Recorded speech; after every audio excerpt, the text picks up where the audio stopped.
Assalamualaikum warahmatullahi wabarakatuh.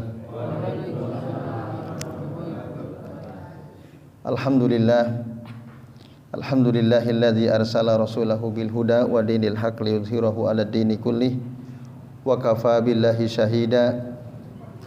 Asyhadu an la ilaha illallah wahdahu la syarikalah wa asyhadu anna Muhammadan abduhu wa rasuluh. Allahumma shalli wa sallim wa barik ala Muhammad wa ala ali Muhammad kama shallaita wa barakta ala Ibrahim wa ala ali Ibrahim fil alamin innaka Hamidum Majid. Amma ba'du. Bapak-bapak dan ibu-ibu serta hadirin sekalian rahimani wa rahimakumullah. Alhamdulillah pagi ini kita bisa berjumpa kembali untuk melanjutkan ngaji tafsir surah Al-Munafiqun, yang pada kesempatan pagi ini insyaallah kita akan membahas ayat 5 sampai ayat 8 surah Al-Munafiqun, surah yang ke-63, ayatnya ayat 5 sampai ayat 8. Oke, monggo Bapak Ibu yang membawa mushaf Al-Qur'an dibuka surah Al-Munafiqun ayat 5 sampai ayat 8.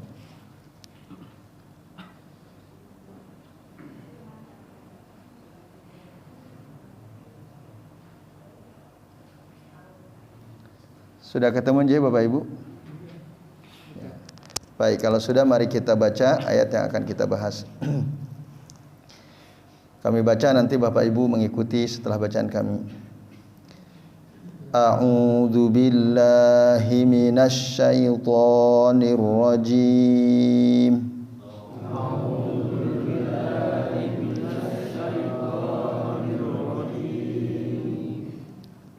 Bismillahirrahmanirrahim.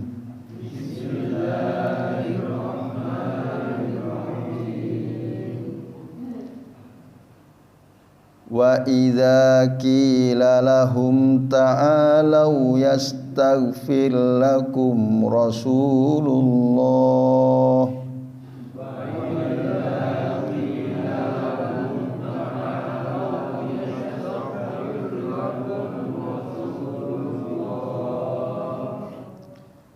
lawaw ru'usahum wa ra'aitahum yasudduna wa hum mustakbirun.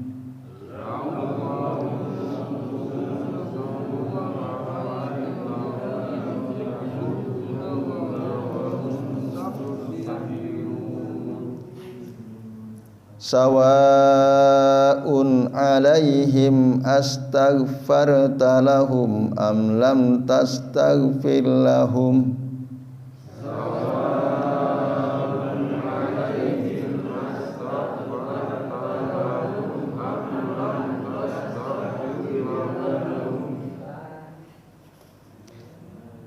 la yaghfirallahu lahum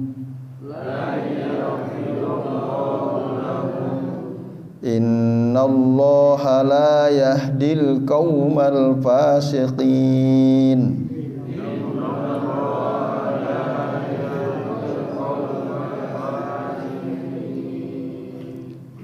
Humul ladzina yaquluna la tunfiqu ala man inda rasulillahi hatta yanfaddu.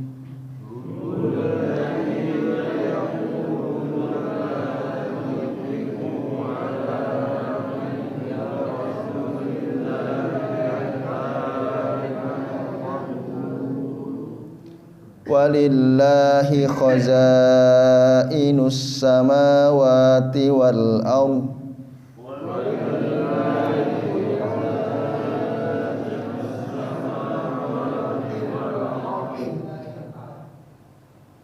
walakinnal munafiqina la yafqahun.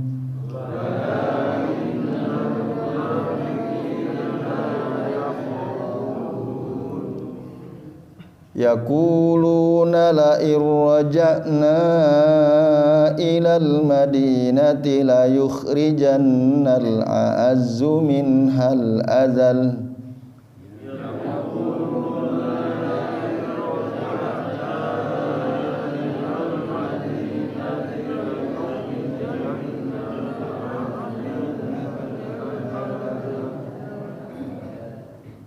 walillahil izzatu walirasulihi walil mu'minin.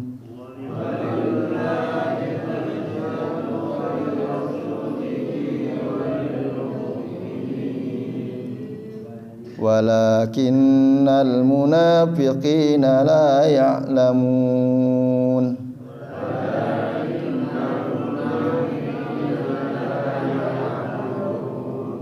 Subhanakallahumma wa bihamdika la ilaha illa anta astaghfiruka wa atubu ilaik. Alhamdulillah Bapak Ibu dan jamaah sekalian, ya, kita sudah membaca ayat 5, 6, 7, 8 ya, 4 ayat dari bagian kedua surah Al-Munafiqun. Nah, Bapak Ibu dan hadirin sekalian, jadi keempat ayat ini masih membahas tentang orang-orang munafik, ya. Jadi kalau Allah Ta'ala berfirman, wa idza qila lahum ta'alu yastaghfir lakum Rasulullahi lawaw ru'usahum wa ra'aitahum yasudduna wa hum mustakbirun. Jadi apabila dikatakan kepada mereka, marilah ta'alau, ya, ada yang dihazab di situ, maksudnya marilah beriman ya. Yastaghfir lakum Rasulullah, agar Rasulullah memohonkan ampun bagi kalian. Lawaw ru'usahum, tapi mereka malah membuang muka. Wa ra'aitahum yasudduna wa hum mustakbirun, dan engkau melihat mereka berpaling dengan menyombongkan diri. Nah, Bapak Ibu dan hadirin sekalian, dalam tafsir Aisyarut Tafasir yang diterangkan oleh Syekh Abu Bakar Jabir Al-Jazairi, nah ini terjadi ya inda maqala Abdullah bin Ubay bin Salul, ya, beberapa kalimat khabisah kepada orang-orang muhajirin. Nah, jadi dia berkata tentang orang-orang muhajirin, ya, kepada kaumnya, samina au sammin kalbaka yakuluk, sammin kalbaka yakuluk, kata Abdullah bin Ubay bin Salul, kamu gemukan anjingmu, maka anjingmu akan memakanmu. Nah, ini dia ucapkan kepada teman-temannya.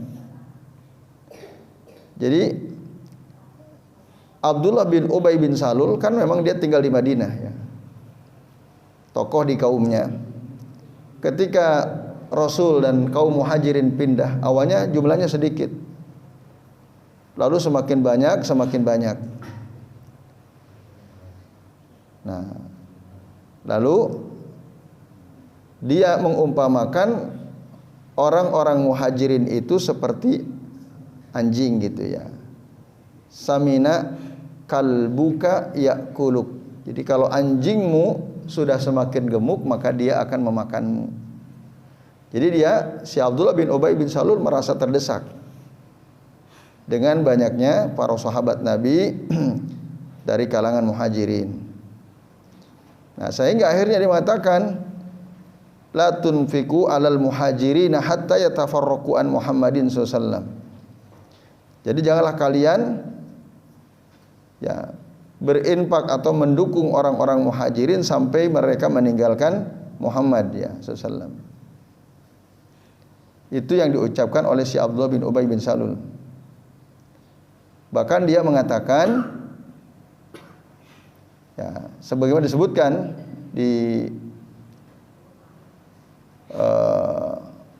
ayat 8, ya, dia mengatakan la irraja'na ilal madinati la yukhrijannal a'azzu minhal adzal. Jadi, kalau kita kembali ke Madinah, maka nanti niscaya orang-orang yang mulia akan mengeluarkan dari Madinah orang-orang yang hina. Yang dimaksud al-adzal di sini adalah al-ansar wal muhajirin, gitu. Nah, dia merasa al-a'azzu itu adalah dirinya,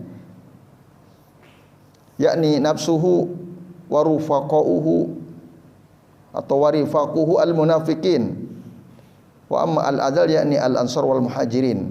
Yang dimaksud al-azal, orang yang hina itu orang Muhajirin dan orang Ansor. Nah, ini dia ucapkan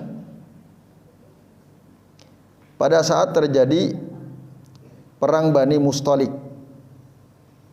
Nah, lalu dikabarkanlah kepada Nabi oleh Zaid bin Arqam ya. Kemarin kita sudah singgung juga ya. Lalu dia dipanggil oleh Nabi SAW. Dikonfirmasi, lalu dia bersumpah bahwa dia tidak mengatakan hal itu. Jadi si Zaid bin Arqam itu ya, dianggap tidak paham omongan orang dewasa. Karena waktu itu memang Zaid bin Arqam masih muda ya. Si Abdullah bin Ubay bin Salul menganggap dia nggak paham omongan orang yang sudah dewasa katanya. Nah itu. Dan akhirnya Rasul pun menerima apa yang dikatakan oleh si Abdullah bin Ubay bin Salul. Nah, lalu Zaid bin Arqam merasa sedih ya. Merasa sedih padahal apa yang dia dengar itu langsung dari mulut si Abdullah bin Ubay bin Salul tadi. Samina kalbuka yakuluk, atau tadi atau kalimat yang dikatakan oleh si Abdullah bin Ubay kepada kaumnya, la tunfiqu ala man inda Rasulillah hatta yanfadu. Tapi akhirnya turunlah surah Al-Munafikun ini membenarkan apa yang dikatakan oleh Zaid bin Arqam tentang apa yang diucapkan oleh si Abdullah bin Ubay bin Salul itu. Nah, maka berita ini terdengar oleh Umar ibn al-Khattab radhiyallahu anhu. Kata Umar, ya Rasulullah, mur ya, Ubad bin Bishr falyadrib unuqahu. Perintahkanlah si Ubad bin Bishr supaya memenggal leher si Abdullah bin Ubay bin Salul ini. Nah, supaya dipenggal lehernya. Lalu Rasul mengatakan, faqala Rasulullah SAW, fa kaifa idza tahaddatsan nasu ya Umar anna Muhammadan yaqtulu ashabahu. Bagaimana nanti jika orang-orang mereka berbicara bahwasannya, wahai Umar, anna Muhammadan, bahwasannya Muhammad yaqtulu ashabahu, membunuh teman-temannya. Lah, tidak. Artinya tidak. Apa yang disarankan oleh Umar ibn al-Khattab untuk memenggal leher si Abdullah bin Ubay bin Salul tidak akan dilakukan oleh Nabi. Karena apa? Karena dia selama ini ya bergabung dengan Nabi gitu. Ikut duduk di majelis Nabi, sholat Jumat bahkan datang gitu. Kalau dipenggal lehernya nanti bagaimana kata orang-orang? Kok Muhammad membunuh kawannya sendiri? Maka saran dari Umar ditolak ya oleh Nabi SAW. Walaupun jelas sebenarnya dia ini tokoh munafik. Bahkan pada saat perang Uhud, awalnya jumlah kaum muslimin itu ada 1.000 orang, 1.000 pasukan Bapak Ibu. Di tengah perjalanan ada 300 orang berbalik, membelot ya, yang dipimpin oleh si Abdullah bin Ubay bin Salul, sehingga tinggal tersisa 700 orang. Nah, itu salah satu di antara sebab juga yang kaum muslimin hampir mengalami kekalahan itu. Bahkan banyak korban, termasuk pamannya Rasul, Hamzah juga meninggal di saat perang Uhud. Selain karena ada pasukan pemanah yang tidak mentaati perintah Nabi. Salah satu penyebabnya karena ada 300 kembali ya, yang dipimpin oleh si Abdullah bin Ubay bin Salul. Itu Bapak Ibu dan hadirin sekalian, a'azanillahu wa iyyakum ajmain. Dia ini luar biasa ya. Menusuk dari dalam si Abdullah bin Ubay bin Salul ini. Nah, tapi ketika disuruh untuk tadi beriman agar Rasul memberikan atau mengistighfari mereka, memohonkan ampun untuk mereka, mereka berpaling, lawau rusahum, memalingkan wajah mereka, kepala mereka, dan kamu lihat mereka itu yasudduna wahum mustakbirun tadi. Kau melihat mereka berpaling dan mereka dengan menyombongkan diri. Jadi sombong orang-orang munafik. Nah, maka ditegaskan oleh Allah di ayat ke-6-nya, sawaun alaihim astaghfarta lahum am lam tastaghfir lahum. Sama saja bagi mereka engkau mohonkan ampun untuk mereka atau tidak, la yaghfirullahu lahum. Allah tidak akan memberikan ampun kepada mereka. La yaghfirullahu lahum. Nah, huruf lan adalah harfun nafi al-mu'abbad lil mustaqbal. Huruf yang fungsinya menafikan sesuatu yang akan terjadi di masa yang akan datang, menafikan sesuatu yang terjadi di masa yang akan datang, dan itu mu'abbad, selama-lamanya. Jadi Allah selama-lamanya tidak akan memberikan ampunan kepada orang munafik. Kamu beristighfar, maksudnya Muhammad, engkau beristighfar untuk mereka atau tidak? Allah tidak akan, sama saja. Allah tidak akan mengampuni mereka. Innallaha la yahdil qaumal fasikin.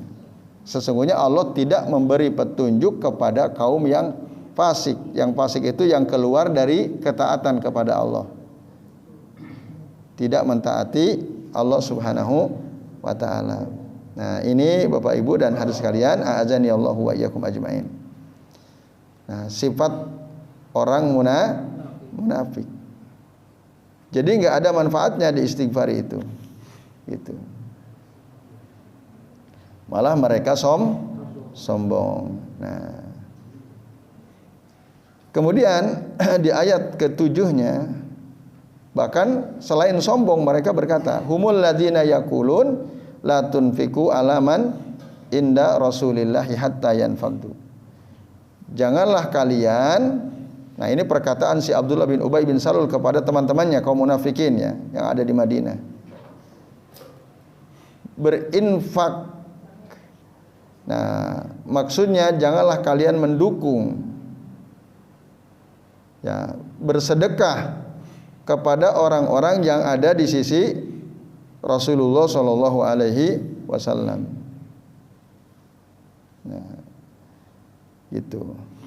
Karena menurut si Abdullah bin Ubay bin Salul, laula amwalal munafiqin wa nafaqatihim alaihim lamma jitama'u fi nusrati dinillah.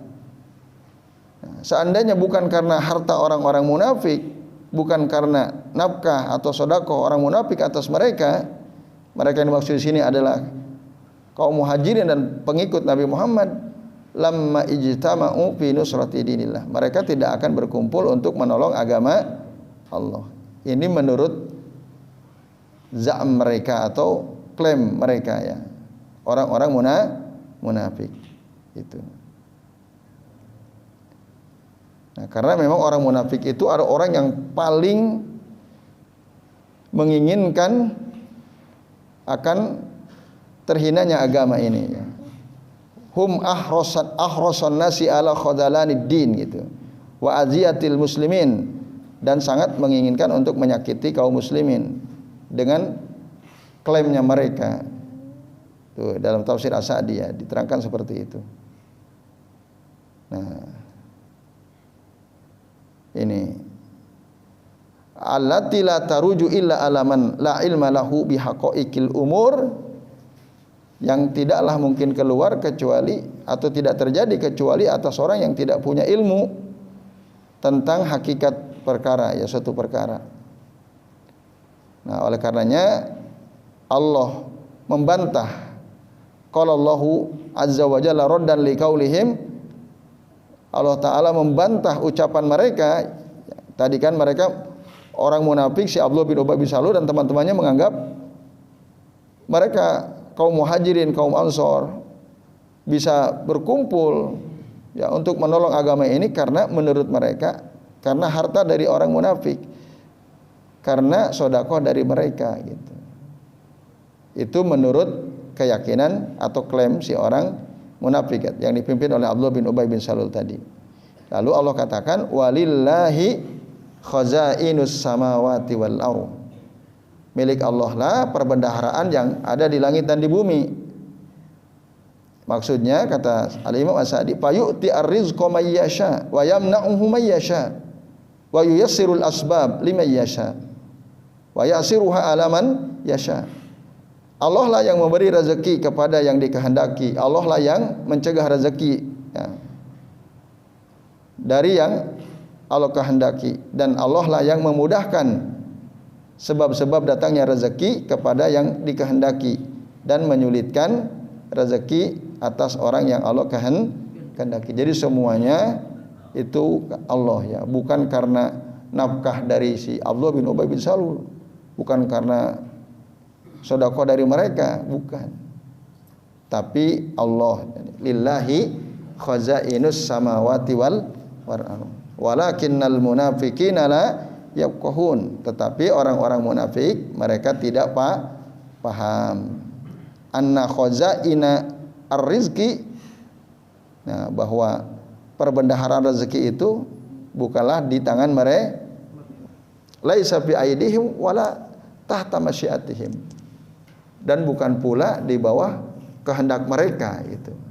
Nah, itu bantahan Allah di dalam surah Al-Munafiqun ayat ke-7 ya. Jadi keyakinan si orang munafik atau si Abdullah bin Ubay itu dibantah langsung oleh Allah Subhanahu wa taala. Nah, ini Bapak-bapak dan Ibu-ibu serta jamaah sekalian, a'azani Allahu wa iyyakum ajmain. Nah, kemudian nah, di ayat 8 ini juga pernah dibahas ya pada pertemuan sebelumnya, di antara ucapan yang menyakitkan yang diucapkan oleh Syekh Abdullah bin Ubay bin Salul adalah di ayat 8 ini. Nah, mereka berkata, yaqulun la irja'na ilal madinati la yukhrijannal a'azzu minhal adzal. Itu sungguh jika kita telah kembali ilal Madinah, ke Madinah, la yukhrijannal a'azzu minha al adzal. Pastilah orang-orang yang mulia, orang-orang yang kuat akan mengeluarkan orang-orang yang lemah, yang hina. Minha, dari al-Madinah ya. Nah, yang siapa yang kuat menurut keyakinan orang munafik ya mereka, si Abdullah bin Ubay bin Salul dan kawan-kawannya. Yang lemah siapa? Tadi kaum Muhajirin dan kaum Ansor yang ada bersama Rasulullah SAW. Nah, Bapak Ibu dan hadirin sekalian, a'azani Allahu wa iyyakum ajmain. Ya, itu menurut klaimnya mereka. Annahu huwa wa ikhwanuhu, bahwasanya dia si Abdullah bin Ubay bin Salul wa ikhwanuhu dan kawan-kawannya minal munafikin, dari kalangan kaum munafikin, al-a'azzun, yang kuat, yang mulia. Wa anna Rasulullah sallallahu alaihi wasallam wa ma'ahu minal muhajirin wal ansar humul azallun. Itu dalam tafsir As-Sa'di ya. Bahwa Rasulullah dan yang bersama beliau orang-orang muhajirin, orang-orang ansar, mereka lah orang-orang lemah. Wal amru bil aqs. Padahal faktanya kebalikan. Yang mulia itu Rasul dan para sahabat, ansar muhajir ansar, sementara yang lemah itu adalah mereka orang-orang munafik. Nah, ini ya kebalikan dengan apa yang diucapkan maqala hadza al-munafiq. Nah, maka ditegaskan oleh Allah di kalimat terakhir pada ayat ke-8, walillahil izzatu walirasulihi walil mu'minin. Nah, jadi milik Allah lah al-izzah. Ya, kekuatan itu, kemuliaan itu, walirasulihi, dan milik rasulnya, wal mu'minin ya. Walil mu'minin, dan juga milik orang-orang beriman. Bapak Ibu sekalian. Nah, itu keterangan atau bantahan dari Allah Ta'ala terhadap keyakinan si Abdullah bin Ubay bin Salul. Itu. Jadi dibantah langsung, walakinnal munafikin la ya'lamun. Tapi orang-orang munafik tidak tahu annal izzata lillah wali rasulihi walil mu'minin, bahwa kekuatan, kemuliaan itu adalah milik Allah, milik Rasulnya, dan milik orang-orang beriman. Nah, ini Bapak Ibu dan hadirin sekalian, jadi ya, bantahan terhadap mereka ya, keyakinan orang-orang munafik. Nah, Bapak Ibu dan hadirin sekalian, a'azani Allahu wa iyyakum ajmain. Di dalam tafsir Ibnu Katsir banyak sekali ya disebutkan riwayat-riwayat yang berkaitan dengan masalah ini.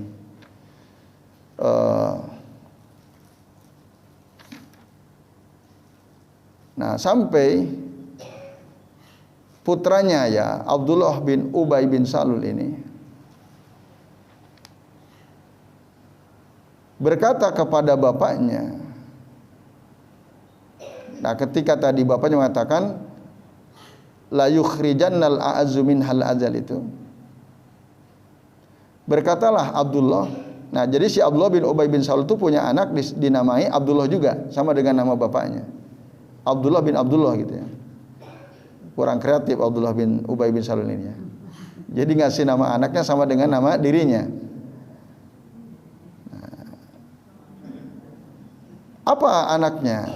Ya walaupun mungkin dia juga tahu bahwa sebaik-baik nama itu apa? Abdullah dan Abdurrahman. Nama yang paling disukai ya oleh Allah Subhanahu wa taala adalah Abdullah dan Abdurrahman. Ya mungkin juga dia tahu itu. Wallahu a'lam bishawab ya. Maka dia beri nama anaknya Abdullah. Abdullah ini seorang sahabat mulia. Putranya Abdullah bin Ubay bin Salul seorang sahabat yang mulia. Dia bilang kepada bapaknya, "Wallahi, demi Allah," katanya, "la tadkhulu al-Madinata abadan hatta taqulu Rasulullah sallallahu alaihi wasallam al-a'azz wa ana al-azal." Demi Allah, kata putranya kepada bapaknya, kamu tidak akan masuk ke Madinah selama-lamanya sampai engkau berkata Rasulullah lah yang kuat dan wa anal azal, akulah yang lemah. Nah, ini saran dari putranya kepada bapaknya Abdullah bin Ubay bin Salul. Jadi wallahi demi Allah la tadkhulul Madinah abadan. Kamu tidak akan, bapakku ya, engkau tidak akan masuk ke Madinah selama-lamanya hatta taqula, sampai engkau mengucapkan Rasulullah sallam al-a'azz wa ana al-azal. Rasulullah yang kuat dan akulah yang lemah. Nah, lalu setelah mengucapkan itu datanglah Abdullah bin Ubay bin Salul ya, putranya si bin Ubay bin Salul ini, wa jaa ila nabiyyi sallallahu alaihi wasallam faqal, datanglah beliau menghadap kepada Nabi lalu berkata, "Ya Rasulullah, inni balagani annaka turidu an taqtula abi." Sesungguhnya sampai kepadaku bahwa engkau mau membunuh bapakku. Annaka turidu an taqtula abi. Fa walladzi ba'asaka bil haqq, demi zat yang telah mengutus engkau dengan kebenaran. Nah, mata amaltu wajhahu qattun haibatan lahu. Jadi aku tidak pernah memandang wajah bapakku, si Abdullah bin Ibnu Salul ya. Jadi Abdullah bin Ubay bin Salul, putranya namanya Abdullah juga, dia mengatakan, aku tidak pernah, beliau mengatakan hal ini di hadapan Rasul ya, memandang wajah bapakku sama sekali karena segan gitu, haibatan lahu. Karena memang tokoh si Abdullah bin Ubay bin Salul ini. Tapi kata putranya, wala in syi'ta ya Rasulullah, tapi jika engkau mau, jika engkau menghendaki duha Rasulullah, an atika au an atiyaka bi ra'sihi la ataituka. Jika engkau menghendaki aku datang dengan kepalanya, maksudnya setelah dipenggal, aku akan datang. Aku akan datangkan kepala bapakku ke hadapanmu. Kalau emang itu dikehendaki oleh Rasulullah SAW. Fa inni akrahu an ara qatila abi. Karena aku nggak suka kalau bapakku dibunuh orang-orang yang lain. Jadi biar aku saja yang membunuh sendiri gitu. Kalau emang itu dikehendaki oleh Rasulullah SAW. Nah ini karena kecintaan dia kepada Allah dan Rasulnya melebihi kecintaan dia kepada bapaknya. Jadi sahabat mulia ini Abdullah bin Ubay bin Salul ini beda dengan bapaknya. Nah ini Bapak Ibu dan hadirin sekalian, a'azani Allah wa iyyakum ajmain. Nah, lalu kesimpulannya di dalam tafsir Aisyah Tafasir yang pertama, Bapak Ibu, ada 4 kesimpulan yang disebutkan. 1, la yanfa'ul istighfaru lil kafiri walas salata alaihi bihalin. Jadi istighfar, permohonan ampun bagi orang kafir dan salat atas mereka itu tidak bermanfaat. Ya, misalnya udah mati gitu ya, kita beristighfar lalu menyolatkan mereka itu tidak ada manfaatnya. Maka tadi Allah katakan in tastaghfir lahum am lam tastaghfir lahum la yaghfirullahu lahum. La yaghfirullahu lahum. Nah, ini menandakan istighfar kita kepada orang kafir, orang munafik itu tidak ada manfaatnya. Gitu. Maka Bapak Ibu, ya kalau orang kafir meninggal, ya orang munafik lebih parah sebenarnya. Itu ya percuma gitu, diistighfari, disolatkan. Tidak ada manfaatnya. Nah, walaupun waktu itu ketika Abdullah bin Ubay bin Salul mati, nah Rasul menyolatkan, ditegur oleh Umar, ya Rasul kan dia orang munafik gitu. Nah, Rasul lalu mengutip ayat ini. Nah, yaitu mengutip ayat keberapa tadi? In tastaghfir lahum tadi astaghfar sawaun, ya, ayat kelima itu. Ayat ke-6. Kan Rasul menghormati putranya, ya. Kan putranya seorang sahabat mulia, Abdullah bin Ubay bin Salul. Ketika bapaknya mati, si Abdullah bin Ubay, bahkan Rasul ngasih kain juga itu. Jubahnya dikasihkan. Ya, karena ya permohonan dari putranya. Oleh Rasul dikasih karena dia punya jasa juga dulu kepada pamannya Abbas, ya, Al-Abbas. Waktu Al-Abbas itu ditawan saat perang Badar itu, ya. Waktu itu belum masuk Islam pamannya. Nah, Rasul sebagai apa namanya?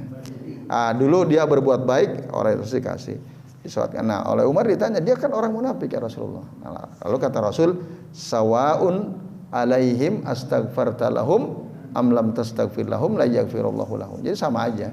Jadi enggak masalah. Kita mohonkan ampun atau tidak, Allah tetap tidak akan mengampuni. Bahkan hatta sampai Rasul sendiri yang memohonkan ampun, ya tidak ada manfaatnya. Nah, ini Bapak Ibu dan jamaah sekalian. Kesimpulan kedua, zamul i'rad wal istikbar anit taubah wal istighfar. Celaan terhadap sikap berpaling dan sombong dari bertaubat dan dari memohon ampun. Nah, jadi kalau ada orang disuruh untuk bertaubat, disuruh untuk beristighfar, lalu dia berpaling, dia merasa sombong. Nah, ini dicela. Jadi zammul i'rad wal istikbar anit taubati wal istighfar. Celaan terhadap sikap berpaling dan sombong dari bertaubat dan dari beristighfar, memohon ampun. Jadi kalau faman kilalah, barang siapa yang dikatakan kepada dia istaghfirillah. Misalnya ada orang bilang ke kita istaghfirillah, mohonlah kamu ampun kepada Allah, fal yastaghfir.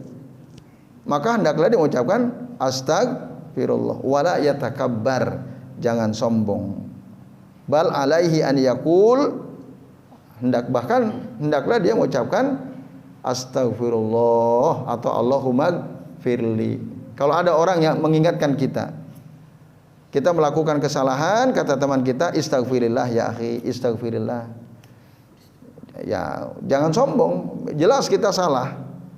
Lalu ada teman kita menasihati kita, istaghfirillah.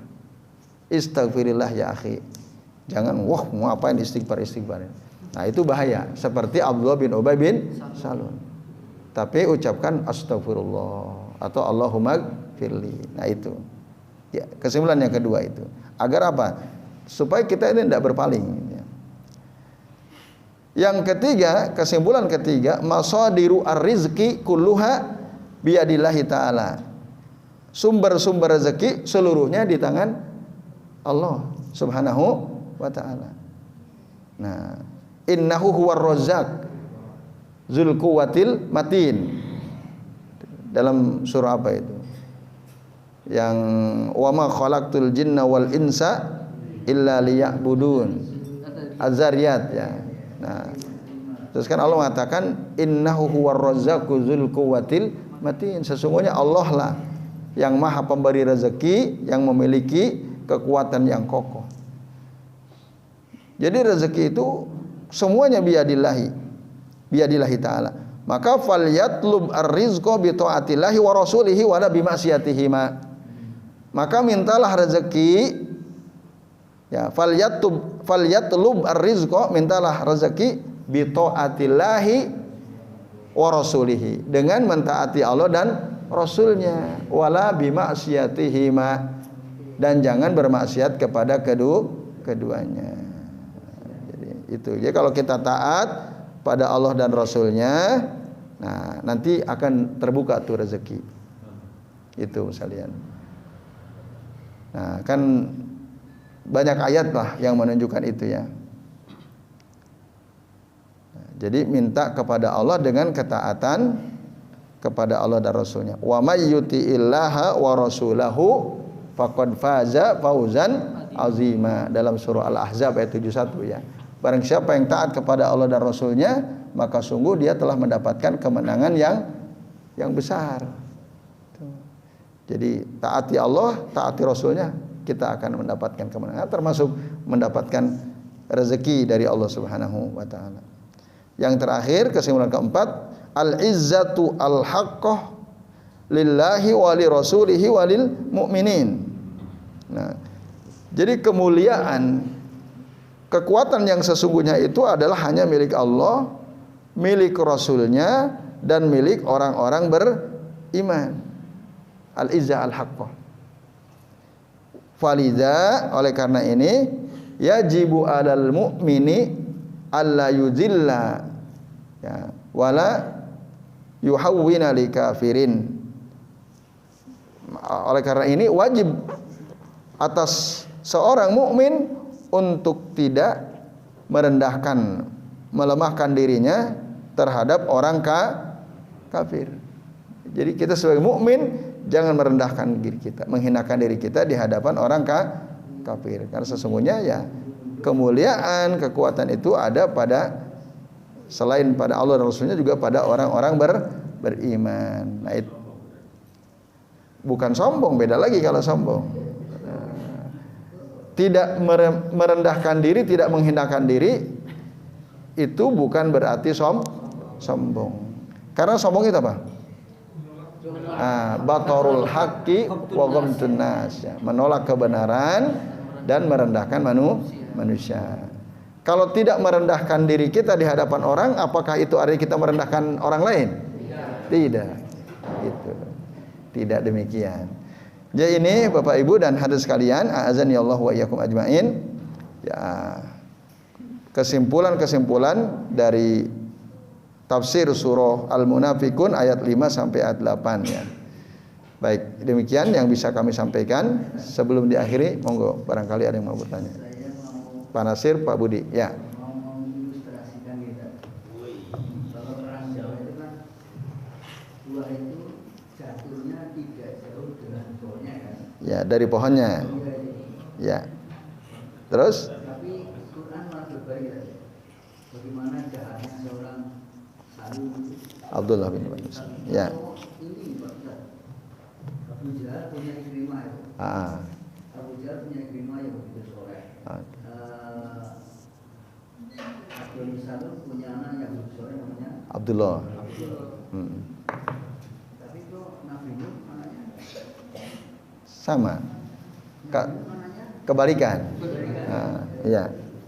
Itu dari tidak jauh dari pohonnya. Itu dari mana? Buah jatuh tidak jauh dari pohonnya.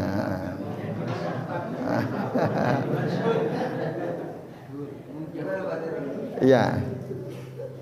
Itu aja Pak Nasir? Iya.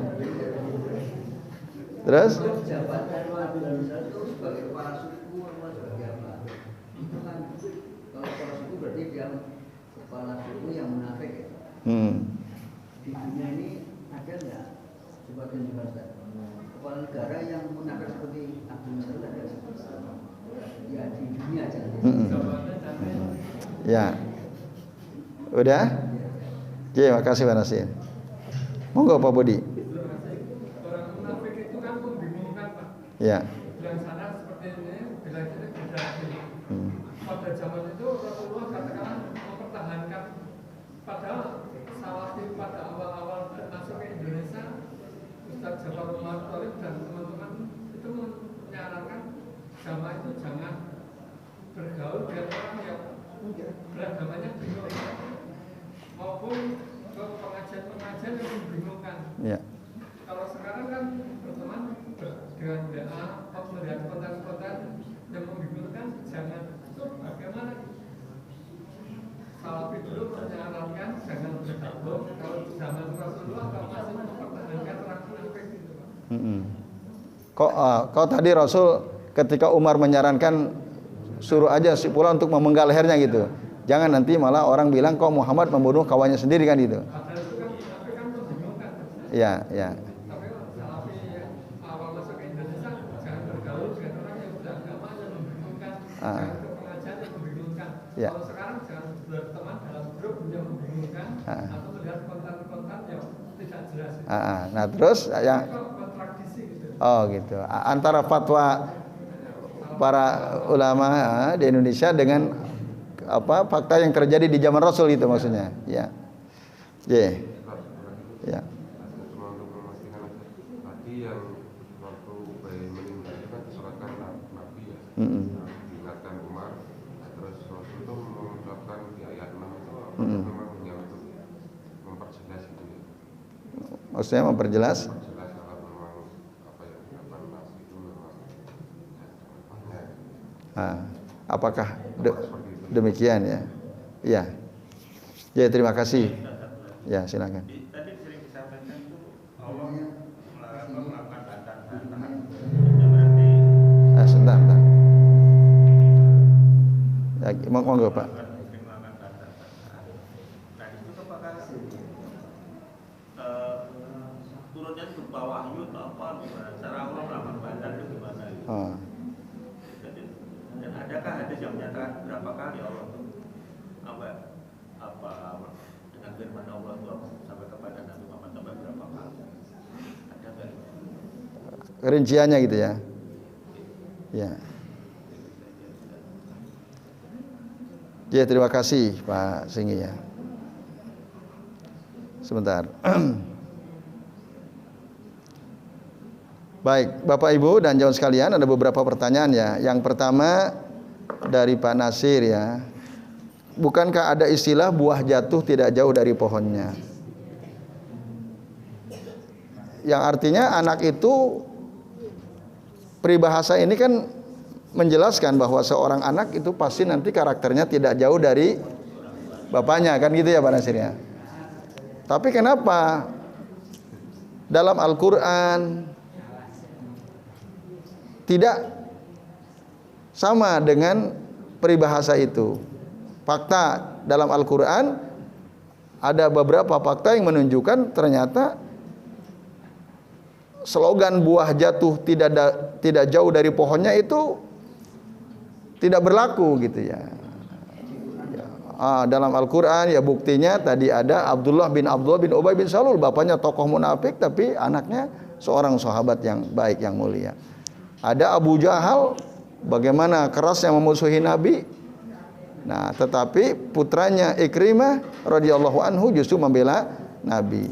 Ada Nabi Nuh, ya kebalikannya, bapaknya soleh, anaknya malah kufur kan.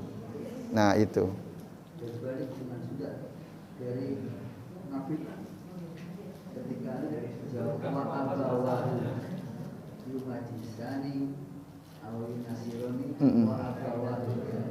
Itu juga Ada hadis Nabi, kullu mauludin yuladu ala fitratin fa abawahu ladani yuhawidanihi wa yunassiranihi wa yumajjisanihi.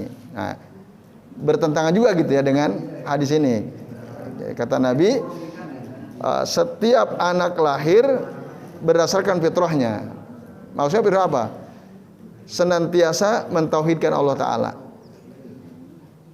Kedua orang tuanya lah yang menjadikan anak itu Yahudi, Nasrani atau Majusi gitu. Bagaimana ini gitu ya? Kok kayak kontradiksi gitu. Fakta kita temukan kayak kontradiksi. Nah, Bapak Ibu dan jamaah sekalian, a'azani Allahu wa iyyakum ajmain. Jawabannya Pak Nasir, hadis Nabi tadi, kullu mauludin yuladu alal fitrah itu, lalu kemudian mengatakan fa abawahu ladani yuhawidanihi wa yunassiranihi wa yumajjisanihi, ini adalah apa? Ala sabil al-aglabiyah. Itu. Pada umumnya seperti itu. Pada umumnya ya begitu. Awalnya setiap kita ini berdasarkan fitrahnya, tapi menjadi rusak pada umumnya ya oleh orang tuanya, oleh lingkungannya. Kalau kata Nabi tadi kan, fa abawahu ladani yuhawidanihi wa yunassiranihi wa yumajjisanihi. Nah, ini ala sabil al-aglabiyah. Pada umumnya seperti itu. Tetapi ada pengecualian. Maka peribahasa buah jatuh tidak jauh dari pohonnya itu juga pada umumnya begitu, pada umumnya. Iya, keumuman ala sabil al-aglabiyah itu. Jadi ketika ada yang ternyata berbeda, itu bukan enggak kontradiksi, gimana? Berarti enggak, tetap umumnya seperti itu. Tapi ada al-mustasnayat misalnya. Ada pengecualian, yaitu. Jadi tidak, dan itu tidak menutup kemungkinan seperti itu. Jadi apa pengecualiannya? Yaitu Ikrimah dikecualikan, Abdullah bin Ubay dikecualikan. Bapaknya seorang nabi, orang soleh, anaknya rusak, itu pengecualian. Bahkan ada anaknya jadi nabi, jadi rasul, bapaknya tukang buat patung berhala kan, Nabi Ibrahim. Itu dikecualikan. Minal mustasnayat itu. Nah, tadi apa yang dinyatakan oleh Al-Qur'an atau yang tadi dalam peribahasa tadi itu ya bisa jadi peribahasa buah jatuh tidak jauh dari pohon. Nah, itu sebenarnya juga bisa jadi terinspirasi oleh hadis Nabi kan gitu. Nah, gitu. Jadi itu Pak Nasir. Jadi itu pada umumnya seperti itu, pada umumnya. Kalau kita prosentase coba, lebih banyak yang anak itu sesuai orang tua atau yang membelot dari orang tua pada umumnya? Ya. Kan kalau di persentase. Iya. Kan tadi udah kita bahas soal pengecualian kan? Iya, jadi itu. Itu Pak Nasir. Jadi enggak kontradiksi ya. Kemudian di dunia ini ada enggak tokoh-tokoh yang munafik? Ya, kemungkinan besar ada gitu. Ya, bisa jadi juga banyak ya. Ya, karena kan cirinya juga jelas idza kadzdzaba idza haddasa kadzdzaba wa idza tumina khana wa idza wa'ada akhlafa ya. Itu tanda-tanda orang munafik, idza haddasa kadzdzaba wa idza wa'ada akhlafa wa idza tumina khana wa idza khosoma fajaro. Ada yang 4 itu ya. Apabila berdebat, nah dia bersikap berlebihan, melampaui batas ya. Nah, itu ciri-ciri orang munafik. Nah, berdasarkan itu sangat mungkin ada ya Pak Nasir. Wallahu a'lam bishawab. Nah. Udah ini jawaban yang kedua. Kan antum Antum kan tadi tanya, di dunia ini ada enggak orang seperti Abdullah bin Ubay bin Salul kan? Orang munafik. Ah? Ya, Fadan. Itu as-sailu a'lam minal mas'ul ya. Yang bertanya lebih paham daripada yang ditanya. Mal mas'ulu a'lam minas sa'il. Orang yang ditanya tidak lebih tahu daripada yang bertanya. Yaitu. Kemudian Pak Budi tadi ya. Kenapa Rasul ketika disarankan Umar tadi? Kata Umar, ya Rasulullah, mur Ubad bin Bishr falyadrib unuqahu. Lalu kata Nabi, fa kaifa idza tahaddasa nasu ya Umaru anna Muhammadan yaqtulu ashabahu? La. Mungkin apa kata orang-orang, wahai Umar, nah Muhammad kok membunuh temannya sendiri kan gitu. Nah, sementara antum tadi membandingkan dengan perkataan beberapa ustadz gitu ya. Jangan berteman dengan orang-orang yang membingungkan. Apa? Membingungkan dalam beragama gitu ya. Termasuk di grup-grup WhatsApp gitu ya. Jangan berteman dengan orang-orang membingungkan dalam beragama. Nah, kok mungkin antum punya kesan, kok fatwa ustadz-ustadz itu berbeda dengan keputusan Nabi gitu ya. Andai kata Nabi bilang ke Umar, ya udah itu habisi aja. Nah, mungkin cocok maksud antum gitu kan? Iya kan? Tapi kok enggak, Rasul enggak begitu. Nah, Pak Budi, Bapak Ibu dan jemaah sekalian, a'adzani Allah wa iyyakum ajmain. Satu, tentu kita harus mendudukan persoalan sesuai konteksnya ya. Kenapa Rasul mengatakan tidak ya ketika disarankan untuk membunuh si Abdullah bin Ubay bin Salul? Padahal faktanya banyak. Bahkan turunnya surah Al-Munafikun ini kan sebagai penegasan dari Allah, memang benar itu si Abdullah bin Ubay bin Salul, dan Rasul tahu tentu saja. Tapi masalahnya dia tetap kumpul kan, bergaul bersama Nabi. Nah, itu yang orang menganggap si Abdullah bin Ubay bin Salul itu bagian daripada sahabat. Kan gitu. Kalau dibunuh kok Muhammad membunuh sahabatnya sendiri. Nah, apakah ini artinya Rasul membolehkan bergaul dengan orang munafik? Enggak. Tidak. Nah, itu Pak Budi. Jadi apa yang dikatakan oleh sebagian ustadz-ustadz itu, jangan berkumpul bergaul dengan orang-orang yang membingungkan dalam beragama, ya benar gitu. Yaitu. Apalagi kalau mereka dominan ya. Tapi kalau yang dominan anggota grup itu orang baik, satu dua yang yang membingungkan, kita yang keluar atau nah, atau mengeluarkan yang membingungkan, tergantung admin ya. Kalau adminnya bilang nggak apa-apa, supaya dia dapat, mudah-mudahan dapat hidayah kan itu. Kan pilihan itu juga bisa kan. Daripada kita tendang, kita keluarin, nah dia nggak punya akses untuk kebaikan kan. Nah, jadi itu Pak Budi. Nah, kecuali kita berada di kelompok grup yang orang-orangnya mayoritas rusak semua. Nah, lebih baik kita keluar tanpa menunggu dikeluarkan. Itu wallahu a'lam bishawab. Nah, kemudian betul Pak Wikan ya. Jadi itu penegasan dari Nabi. Ya tadi Umar nanya, kok engkau menyolatkan si Abdullah bin Ubay bin Salul? Nah,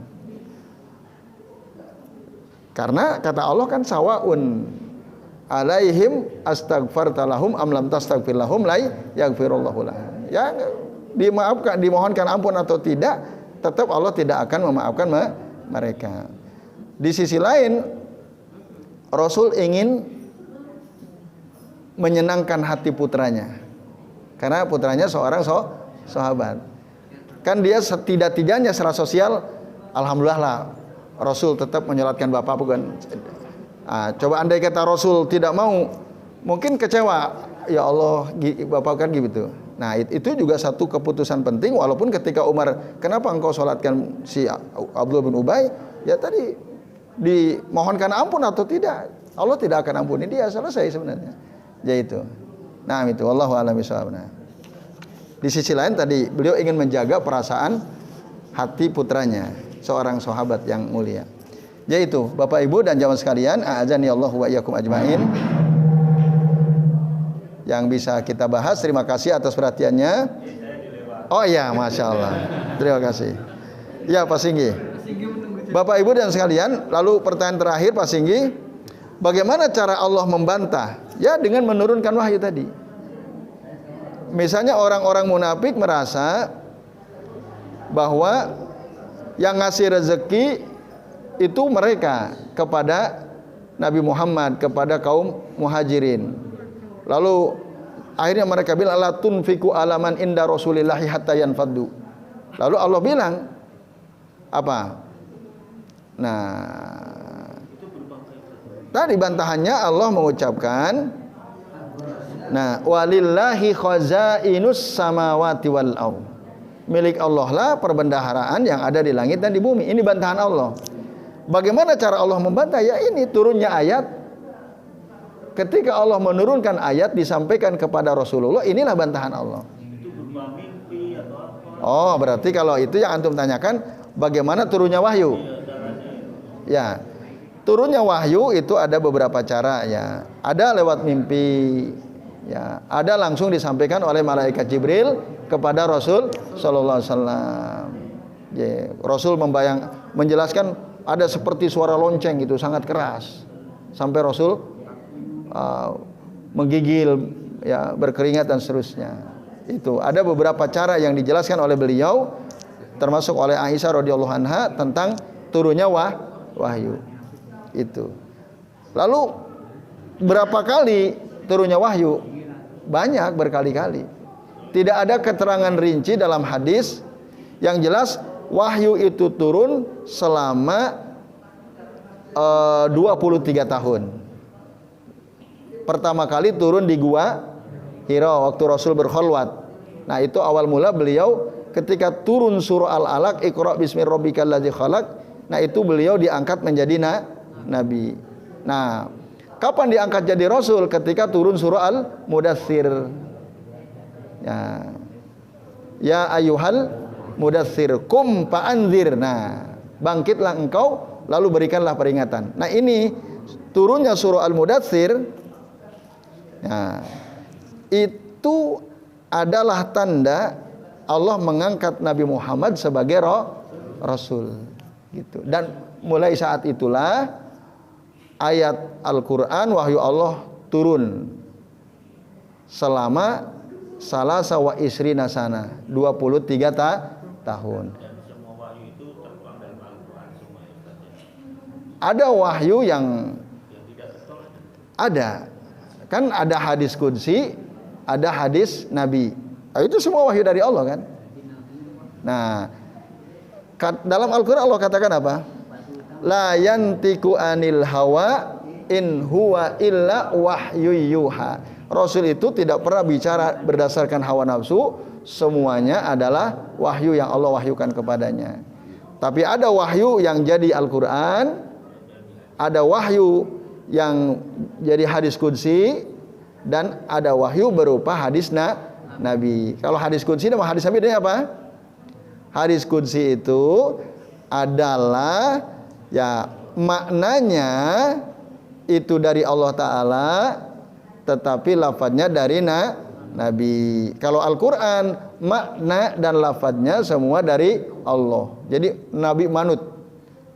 Nah, tapi kalau hadis qudsi maknanya dari Allah Ta'ala, lafadznya dari Nabi Shallallahu Alaihi Wasallam. Makanya Nabi sih mengatakan, qala Allah Ta'ala, man adali waliyan faqad a'lantuhu bil harbi. Itu kata Allah. Barang siapa yang memusuhi waliku, maka sungguh aku telah permaklumkan untuk memerangi orang tersebut. Nah, itu. Jadi wahyu Allah itu ada yang berupa Al-Quran, ada yang berupa hadis. Jadi itu. Kalau ditanyakan berapa kali, nggak ada keterangan. Ya, selama hidupnya Rasul menerima wahyu sekian kali, nggak ada. Jadi, baik itu Bapak Ibu dan sekalian. Sudah ya Pak? Sami-sami. Baik Bapak Ibu dan jamaah sekalian, demikian yang bisa kita bahas. Mari kita akhiri dengan doa kafaratul majlis. Subhanakallahumma wa bihamdika asyhadu an la ilaha illa anta astaghfiruka wa atubu ilaik. Wa sallallahu ala Muhammadin wa ala alihi wa sahbihi wa baraka wa sallama alaihim ajmain. Billahi taufiq wal hidayah. Wassalamualaikum warahmatullahi wabarakatuh.